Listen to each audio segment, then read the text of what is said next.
Thank you, Bruce, and thanks to the entire SCAN Foundation. Um, just by show of hands, how many people have already been to Together We Engage? Okay, we have a ways to go in this room. So Bruce, I'll pick up where you left off, and really also want to thank Fig and his opening comments about the governor's commitment. I was told early in taking this job how important this was to the governor himself, that it wasn't a matter of if we would do a master plan, but when. And I think many of you in this room patiently waited for that announcement and then immediately came in. Some of you had a chance to meet with me and my team to say how important it is that we don't delay. And with a real appreciation for SCAN and Bruce, your leadership, and a number of the other foundations, Archstone, West, that this was among the many initiatives, the one that really the philanthropy and foundation and sort of stakeholder community came and said, look, this is a big deal to us and we are going to support it all the way. Many of the other initiatives that are important that you saw highlighted in the governor's budget came with other allocations of funding to support those. I think here we had this organic movement that really says where we're starting off way ahead, I think, with the energy and the response. And Fig talked about how even before Governor Newsom became Governor Newsom, when he was candidate Newsom, this was something that folks were telling him about, and he was engaging both on the policy and the personal level. So with that, I want to also, by way, thank Kim McCoy-Wade as our acting director of the Department of Aging. Kim, where are you? I can't see, there's a glare. I think she's out there somewhere. There she is, great. I'm so grateful to have Kim in the leadership role at the Department of Aging. She has already inspired and engaged that department in a way that I look forward to see where that goes. And unlike the other 12 departments and offices, our Department of Aging really has a population focus. And Bruce talks about population focus, not necessarily just the policy focus. Every other department in Health and Human Services focuses on a categorical sets of fundings and programs and responsibilities. The Department of Aging is unlike any other. They need to find their way at every single table out there to be the voice of older Californians and really try to refine the response that all of our departments in Health and Human Services and frankly, the entire cabinet and state government and what our response is to this growing opportunity with what we anticipate a doubling in the decades to come of the number of older Californians that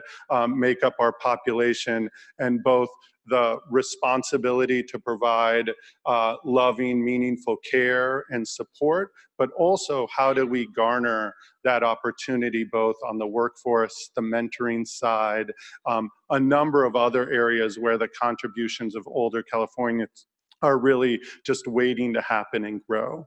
I had the privilege of presenting on the Master Plan on Aging last week in Chicago at the National Governors Association meeting of all the cabinet, Health and Human Services cabinet secretaries and other leaders, and they asked me to speak about the Together We Engage campaign, the opportunity really to be a trailblazer. Although some other states have engaged on the issue of the growing number of seniors in their own states, I think what California has really put out there because of the support in this room and the fantastic governor I have the privilege of working for, really we're seen as people to watch and a real set of leaders on the issue. I think they were very interested in how we configured this master plan on aging, both at the cabinet secretary level, and Fig mentioned the number of different cabinet secretaries who joined already in a first meeting where we spent a lot of time talking about what is California going to look like down the road. How do we prepare along all of these, not just in Health and Human Services, but in transportation and workforce and housing and parks and rec, in government operations, How do we bring all of these groups together to ensure that we're creating the communities where people can age in place and age with dignity? We saw a lot of data in those early presentations that will pose a great number of challenges that I'm positive the people in this room will help us launch into. And tomorrow, the beginning of our stakeholder meeting around the master plan on aging, where we will be having this important beginning of a conversation on the road to what is about a year from now, October 2020, when we hope to deliver that full master plan on aging to the governor's desk and say, this is the blueprint. These are the ideas that came out of the great wealth of people that you put together and others who came together to say, we can do better. Although tomorrow is the larger stakeholder group, we have two subcommittees that I think are very important. One on long-term support and services. And one of the most impressive differences between what other states have been doing and what we are supposing to do is that we're going to take this issue on. I think the ideas of what is the future of the different sorts of residential facilities? How do we support the in-home supportive services network to grow? How do we allow people in California as they grow older to stay where they are with the right supports and services?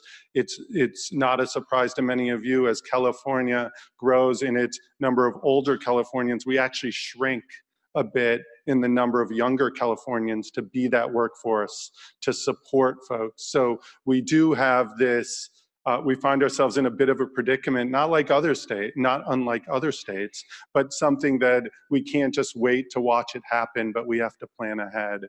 And I think this subcommittee is going to be a key to figuring that out. The second piece that also I was reminded how important it is to have a subcommittee on research as longevity grows and people are, their bodies, their hearts and the rest of their bodies are working reasonably well for longer.